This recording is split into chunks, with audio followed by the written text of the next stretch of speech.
இப்போ நீங்க பாக்குற இந்த பிளாஸ்மா கட்டிங் மிஷின் மட்டும் என்கிட்ட இல்லனா இன்னைக்கு என் பொழப்பு சிறப்பா சிரிச்சிருக்குங்க.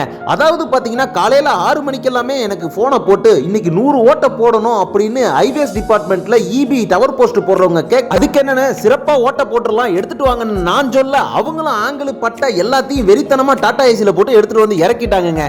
இறக்கினதுக்கு அப்புறம் தான் தெரியுது ஓட்டையோட ஓட்டையா மெர்ஜ் ஆகிற மாதிரி இருக்கு. இதை ட்ரில் பிட்டை வச்சு ட்ரில்லிங் மிஷின்ல போட்டா ட்ரில் பிட்டு சிக்கி சின்ன பின்னமாயிடும். அதனால கேஸ் கட்டிங் பண்ணிடலாமேன்னு கேஸ் கட்டிங் ஆன் பண்ணா ஆக்சிஜன் சிலிண்டர் தீந்து போக இதை எடுக்க நம்ம காரைக்கால் போனா டைம் ஆயிடுமே அப்படின்னு ட்ரில் பிட்டை வச்சு மறுபடியும் ஓட்ட போடலாமேன்னு பார்த்தா ஒரு சில ஓட்டைகள் ஓட்டையோட ஓட்டையா மெர்ஜ் ஆகுது. அதாவது ஓடுகாடி மாதிரி போடணுங்க. அப்பதான் எனக்கு ஒரு ஐடியா வந்துச்சு, நம்ம தான் புதுசா பிளாஸ்மா கட்டிங் மிஷின் வாங்கி வச்சிருக்கோமே, இதை வச்சு ட்ரை பண்ணா என்னன்னு வெறித்தனமா கனெக்ஷன் எல்லாம் போட்டு மிஷினை வச்சு ட்ரை பண்ணா நம்ம ட்ரில் பிட்ல போடுறதை விட பினிஷிங்கா ஓட்ட வருது. பிளாஸ்மா கட்டிங் மிஷினை வச்சு இரும்பு, எஸ்எஸ், பிராஸ், அலுமினியம் எல்லாத்தையுமே கட் பண்ண முடியும். ஒரு வழியா 100 ஓட்ட அப்புறம் கட்டிங் எல்லாத்தையுமே 2.5 ஹவர்ஸ்லயே முடிச்சிட்டோம். என்னோட வேலையில் புரிஞ்சா சப்ஸ்கிரைப் பண்ணிடுங்க. நன்றி.